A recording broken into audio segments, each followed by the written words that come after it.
Hello, I wanted to talk about a new series on Netflix called Wu Assassins. This is a new 10-part series starring a chap called Iko Uwais, I'm not sure how I pronounce it. You'll recognise him from The Raid and Mile 22. Basically, he sort of replaced Tony Jaa as the go-to martial artist from his neck of the woods. The series is about a cook who wants to just open a food truck and make food, who one day, when he's running away from some Chinese triad gangsters, gets stopped in the street and given a medallion totem which bonds with him, and he's then told that he's got the power of 1,000 monks, and he has to kill the Wu, who are elemental bad guys at earth, fire, water, etc.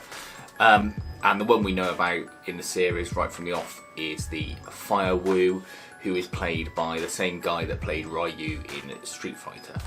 And he's got sort of fireball powers and that.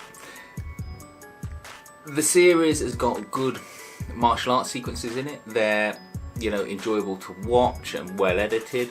They're let down by the insertion of really bad special effects and CGI, which I'd rather they just didn't have in there. There's a scene right in the very first episode that sort of sets the tone, where a guy has a butterfly knife thrown and his hand pinned against the wall with it, and you can see it's terrible CGI, because the shot later they cut to sort of a prop knife in his hand that just looks way better because it's real. And the CGI knife looks like those scenes from Wolverine Origins where he's got his claws and they just look like they're painted on by some terrible After Effects that isn't properly rendered.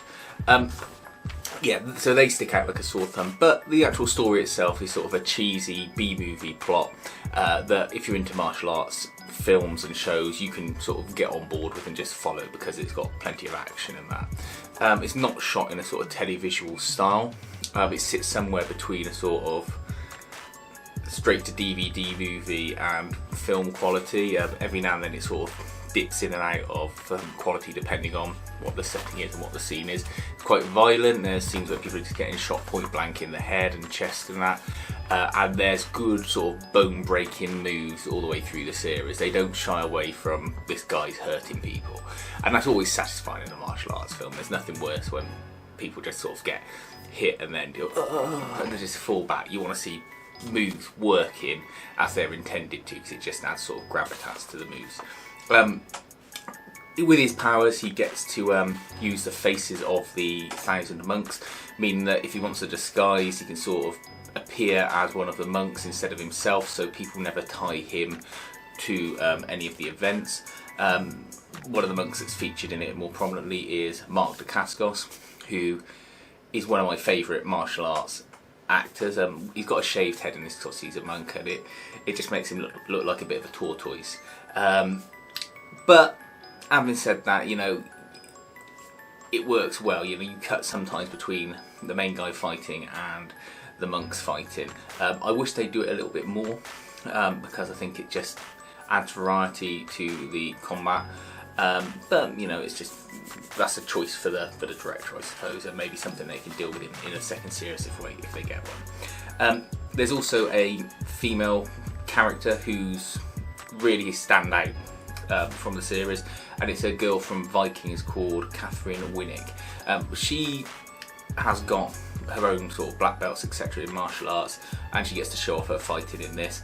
And what's good is that her fighting style is different from the other characters.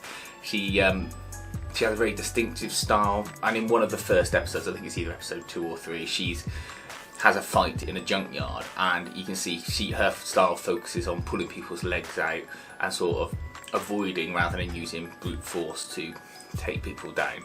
And she's just a good actress. Her character comes across well, albeit she's in somewhat of a cliched role as a undercover cop. But she really stands out, and that's probably to the show's detriment, because the main character, the main actor, he's not very good at acting in sort of English language films, let's say. All I've seen him in foreign language is The Raid, and in Mile 22 he didn't really say a lot. he's just not got the gravitas and the acting chops in English language stuff to carry a show. He'd be better off as one of the monks doing the martial arts and them keep cutting to him and having a better actor play sort of the main role. He may get better as time goes on, as he gets practiced with it, and it's no detriment to his abilities as far as martial arts and that go, but you know, you watch it and you go, oh, this guy's really sort of wading through this. There's not much sort of nuance to any of his acting. Not that he's not trying, you know, it's not like he's cashing a paycheck, but you notice it right from the off. It's worth watching if you like martial arts shows, if you enjoy, you know, martial arts fighting in different styles, and you want a plot that just sort of bounces along, and you know you're going to get action in all the episodes, then definitely check it out. Because the hopes are they'll make a second series and they'll iron out some of the creases from this one, and you know, it'll be just build and get more enjoyable. My only worry is that with shows, as series go on, the budgets tend to go down, which means that the CGI will be even less quality. I would say that they should probably knock a lot of the CGI on the head and just try and use practical effects where possible, or just very, very subtle CGI rather than try to have these big dramatic CGI creations on screen.